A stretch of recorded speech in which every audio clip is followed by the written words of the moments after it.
아까 제가 여기서요. 또 하나 아래쪽에 소개했던 거 지난 11월에 있었던 국민의당 대선평가 토론회 이런저런 얘기했었는데 여기 지금 나와 있는 우리 6분의 패널들도 이 분야를 전문하고 계신 분들이니까 그러면은 우리 뉴스와이드 패널들은 지난 대선에 대해서 국민의당 특히 안철수 후보 관련해서 어떻게 평가하고 있는 것인가 이걸 듣고자 합니다. 이미 나왔던 얘기입니다만은요. 관련 자료 당시에 국민의당 평가 토론에서 어떤 의견이 나왔나 자료 보시면서 우리 패널들의 의견을 준비해 주시기 바랍니다. 통합의 적임자 누굽니까? 미래의 적임자 누굽니까?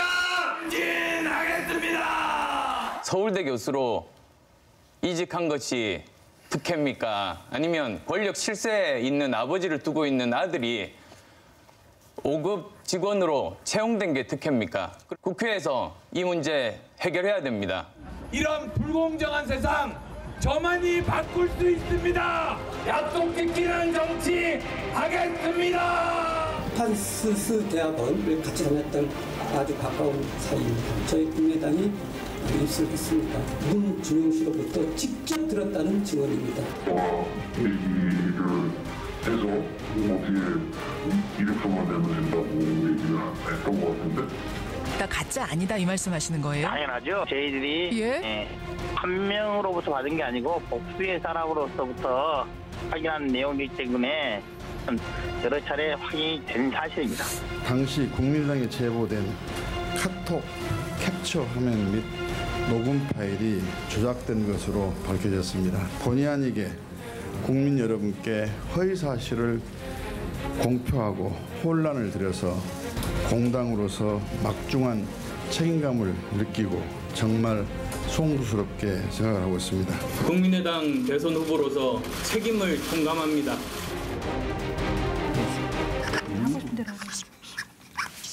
예, 국민의당 대선평가 토론회에서 주로 이제 안철수 당시 후보에 대한 책임론이 좀 많이 나왔는데요.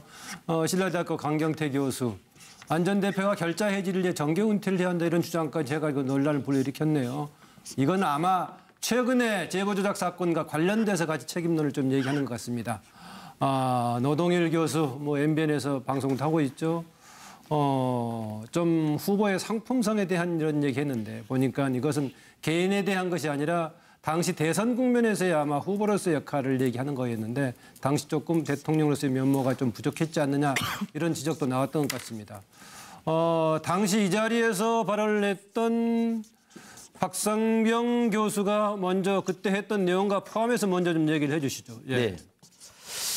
당시 토론회에서는 대선평가위원회가 주최를 했습니다. 그래서 대선평가에 대해서 외부의 시각을 들어보기 위해서 외부의 시각 주로? 네, 그렇습니다. 국회에서 했는데 저는 이제 발제를 했고요.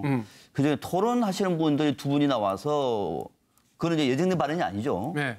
안철수 전 대표가 한 분은 정계 은퇴라고 얘기를 해버렸고 한 사람은 당초부터 정치인이 아니었다. 쉽게 말하면 정치권을 떠나라. 이런 얘기를 해버렸습니다. 상당히 논란이 됐습니다. 전체적으로 대선 평가 토론회가 아니라 안철수 후보에 대해서 맹탈을 가했던 그런 자리에 앉아 있으면서도 내가 왜 이 자리에 왔나라고 하는 생각이 들 정도로 굉장히 참담하고 또 그런 모습을 국민의당 내부에서 행사를 준비했다는 것부터도 저는 굉장히 불쾌했습니다.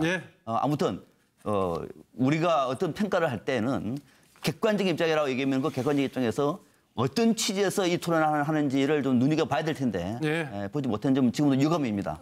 의견 저렇게 추가해 주시고요. 저는 이렇게 썼습니다. 당초에 대선은 탄핵 정국의 연장선에서 대선이 치러졌기 때문에 거기서는 탄핵 정국 연장은 박근혜 정부에 대한 강한 심판이었습니다.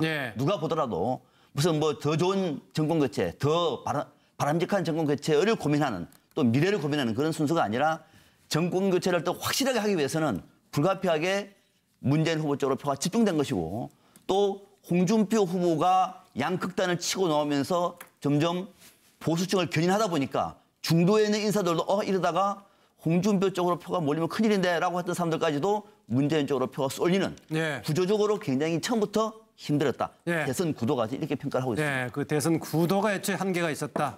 또 이제 후보는 물론 구도 속에서 자기가 최선의 역할을 해야 될 것인데 그건 어땠나 모르겠는 다른 평가가 있겠습니다. 네, 노영희 변호사.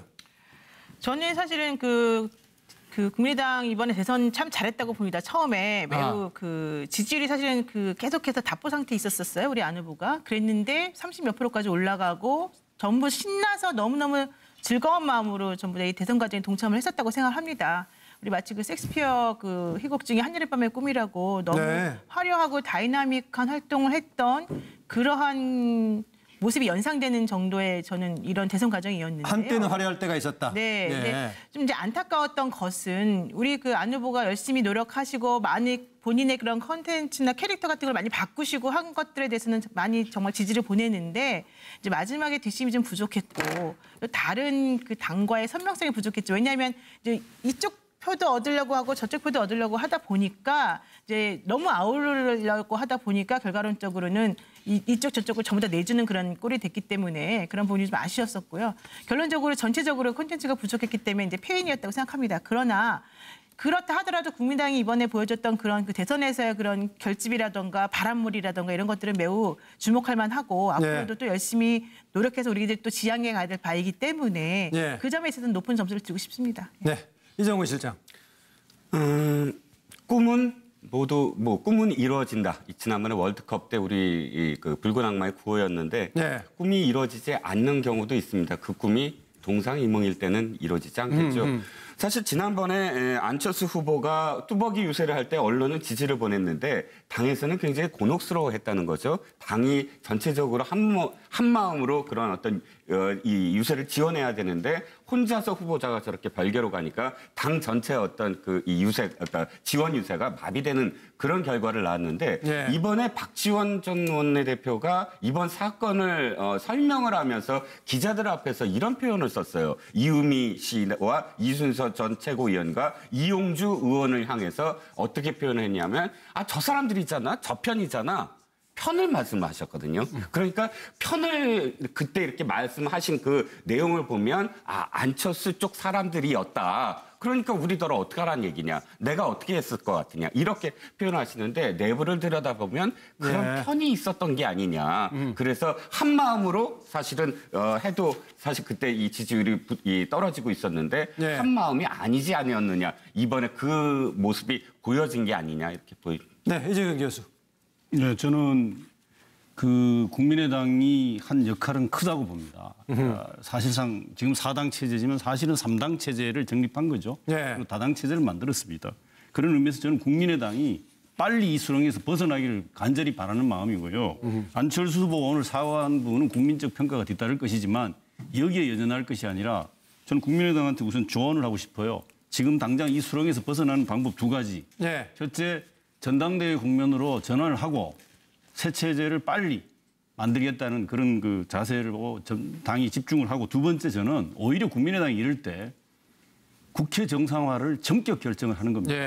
이런 방법도 하나의 정치적으로 결단을 내릴 수 있는 방법이라고 주문을 하고 싶고 아마 지난 대선 패배는 여러 가지 과정을 통해서 평가 분석할 수 있겠습니다만 결과적으로 지면은 할 말이 별로 없어지는 거예요. 그렇죠. 이길 수도 있고 질 수도 있는 겁니다. 그런데 어찌됐든 간에 총체적으로 보면 제가 보기에는 좀 준비가 부실했고 또 전략도 부재했다. 그러나 큰 시각에서 보면 안정적인 정권 교체를 하기 위해서 국민의당이 없었으면 이 안정적 정권 교체가 됐을까? 저는 항상 그 생각은 하고 이 국민의당의 역할을 바라보고 있었습니다. 네, 물론 이번에는 좀 차이가 났기 때문에 모르겠습니다만 보통의 경우에 같은 사안을 두고도 이겼을 경우에는 승리의 요인이었다고 얘기하는 거고 졌을 경우에는 패배의 요인이었다고 이렇게 이제 분석을 하게 되는 거죠. 네, 서양훈 소장. 네, 패자는 말이 없고요. 행동으로 보여야 되는데 근데 아까 박성병 교수님이 거기 불쾌했다고 하는데 그래도 악플이 무플보단 좋은 거니까요. 그런 그 비난에 가까운 이야기를 하더라도 그 토론에 참여하신 분들의 뜻은 소중하게 받아야 될 거라는 생각이 들고요. 저는 대선에 대해서는 사실상 말은 새정치 제3의 길을 했지만 지역주의에 기반해서 반정치주의, 반문재인 말고는 보여준 게 전혀 없지 않았습니까? 그렇기 때문에 필연적으로 구도가 이미 최순실 국면으로 진보 야권의 문재인 후보가 유리했다라는 것은 결과론적인 이야기고 저는 결국에 창당의 어떤 명분도 대선 출마의 그 명분도 뚜렷하지 않았기 때문에 국민들이 동의하기 쉽지 않았을 거라는 생각이 들고요. 저는 가장 비근한 예로 국민의당은 한국 정치를 삼김 이전에 지역주의 시절로 되돌이켜 놓은 것이 가장 큰 문제가 아닌가. 그리고 그것에 대해서 국민들이 가혹하게 삼동으로 평가했다는 점 유념해야 될 것 같다는 생각이 듭니다. 네, 차명진 전 의원. 네, 맞습니다. 이 선거에서 이기면 100가지 원인이 있고 저도 100가지 원인이 있습니다. 네. 지금 사회자님 말씀하신 대로. 그러나 제가 이렇게 보면 이래요. 가장 핵심적인 게 뭔가 이번에 국민의당에서 저를 좀 불러서 제가 좀 했으면 좋았을 텐데 안 부른 것 같아요. 그래서 이 기회 얘기하세요. 예, 후보의 자격, 후보의 자질 이 문제로 전부 다 그 얘기한 것 같은데 저는 그것보다는 기본적으로 국민의당이 취한 노선이 문제였다 이렇게 봅니다. 그래서 왜냐 국민의당의 사실은 전반적인 선거 캠페인을 보면 머리 따로 몸 따로 놀았어요. 그러니까 국민의당 구성 자체가 사실은 그 헤드는 호남 의원님들이에요. 근데 사실은 조금 아까 그 서양호 이 논객이 조금 잘못 얘기했는데 국민의당만큼 역대적으로 선거에서 전국에서 골고루 득표를 받은 정당이 여태까지 없어요. 그거 한번 보세요. 진짜로 쭉 여태까지 지금 7번 대통령 선거를 했는데 국민의당만큼 이렇게 골고루 전국적에서 얻은 그런 정당이 없어요. 그렇게 왜 그러냐? 국민의당이 속성이 이게 중도로서 각 지역에 있는 중도 성향의 사람들이 국민의당을 찍은 거예요. 그런데 제가 얘기했듯이 이게 머리하고 안 맞는 거예요. 그래가지고 가을질자 행보를 많이 했어요. 그렇죠? 촛불 집회도 참여했다가 또 발뺐다가 사드도 반대했다 찬성했다. 그래서 이게 왔다 갔다 한 거예요. 그러니까 이렇게 되면은 승자 독식 선거에서는 절대 표를 얻을 수 없어요. 그러니까 민주당도 처음에 제가 민주당의 전략을 한 사람 지금 정무수석을 하는 분이 그렇게 얘기하는 걸 들었어요. 처음에 안철수가 탁 치고 올라갈 때 긴장을 안 했대요. 왜? 우리는 이게 승자 독식 선거기 때문에 사람들은 어차피 양자택일을 하게 돼 있다. 이 생각을 하기 때문에 그거를 지금 이런 선거 구도를 잘 모르고 제가 볼 땐 노선이 잘못 선택한 게 그게 핵심 문제다. 토론 얘기하는데 토론 우리가 따지고 보면은 냉정하게 보면은 안철수 대표가 한 토론 수준이나 문재인 대표 수준이나 또 홍준표 대표 수준이나 뭐 나머지 사람들이나 거의 비슷했어요. 이거를 안 찍히기 위한 어떤 빌밀어서 토론 잘못했다 얘기하는데 그거는 제가 볼 때 아주 지극히 이미 결론을 내려놓고서 평가한 거고 아주 지극히 아마추어적인 평가에 불과합니다. 이게 기본적으로 노선이 잘못됐다. 알겠습니다. 이거를 염두에 둬야 앞으로 국민의당은 재생할 수 있어요. 차 의원님이 조금 더 짧게 했으면 제가 박성병 교수한테 추가 발언 기회를 조금 더 드리려고 했는데 30초만 드릴게요. 네. 저도 대선 과정 속에서 국민의당은 사실 신생 정당인데 뭔가 좀 손발이 안 맞는다는 생각을 많이 하고 있고요. 또 더 중요한 것은 국민의당이 그 정체성과 관련해서 이른바 제3지대 또 제3의 정당으로서 양당 체제의 폐단을 극복해서 정치 패러다임을 바꾸자는 그 기조의 방향이 뭔가에 대해서만큼은 명확한 내부적인 설정이 안 돼 있는 것 같아요. 변명을 대면은 시간이 없었다. 또는 급하게 선거를 치렀다 등등의 얘기를 할 수가 있겠으나 그런 것이 정립이 안 되다 보니까 당 내에서도 상당히 그런 문제와 관련해서는 혼란스러웠고 또 거기다가 여러 이 정파들이 섞이다 보니까 제대로 정립이 안 된 상황 속에서 지금 아마 그 부분을 많이 고민하고 있는 것 같은데요. 국민의당은 지금부터입니다. 다시 재정립해서 제3당으로 세워준 국민의 뜻에 부합하는 것은 우리 정당 민주주의의 발전입니다. 국민의당 존재 그 자체가. 종합적으로 오늘 보니까 국민의당 관련 얘기를 좀 길게 했어요. 안철수 전 대선 후보가 마침 오늘 사과 기자회견도 하고 해가지고 기록이 됐는데 사실은 원래 계획에 따르면 이어서 이주서 전 최고위원 관련도 하려고 했는데 너무 또 그쪽에 많이 하려는 것 같아서요. 그거는 좀 뛰어넘고 다음 주제 넘어가려고 합니다. 대신요. 노영희 변호사. 처음에 영장실질심사 들어갔던 중에서 이유민 씨 동생도 그때 갔었는데 왜 이유민 씨 동생은 구속이 안 됐죠? 여기서는 검찰이 보는 것은 이 사건의 핵심이 누구냐, 이 사건을 주도적으로 한 사람이 누구냐 이제 이걸 보는 일반적으로는 건데. 조작하는데 같이 가담했으니까 좀 죄가 있다고 생각할 수 있을 건데. 그렇지만 이제 동생의 역할은 소극적이고 누나가 이제 시키니까 어쩔 수 없이 가담한 부분에 불과하고 특히 이제 누나가 지금 구속되어 있는 상황에서 동생까지 같이 구속시키기에는 부담스러운 부분이 많이 있습니다. 그렇군요. 그러니까 지금 이제 무죄라는 것은 아니고 그렇죠. 구속만 안 한 거죠, 지금. 그러니까 방조범으로서 당연히 처벌을 받아야 된다는 것은 당연한데 이제 누나가 지금 구속되어 있고 이 사건의 가장 핵심적인 부분은 알면서도 일부러 그런 조작을 했느냐 안 했느냐의 부분이고 네. 특히 당을 위해서 그런 행동을 할 이유가 있었느냐 이런 부분이지 않습니까? 네. 근데 이 동생 같은 경우에는 사실은 본인이 적극 나서서 내가 이렇게 해줄게라고 했을 가능성은 별로 많아 보이지는 않고 네. 아마도 그냥 누나가 시키니까 좀 도와준다는 차원에서 조금 약간 경솔하게 행동했을 가능성이 높아서 네. 그 동생까지 구속해야 될 의미는 사실 없다라고 보고요. 네. 특히 아마 검찰 수사 과정에서 많이 인정을 한 것으로 지금 얘기가 되고 있어서 네. 이준서 전 최고라든가 나머지 또 계속 수사가 진행되고 있으니까요. 관련된 부분은 다른 시간에 좀 보기로 하고요.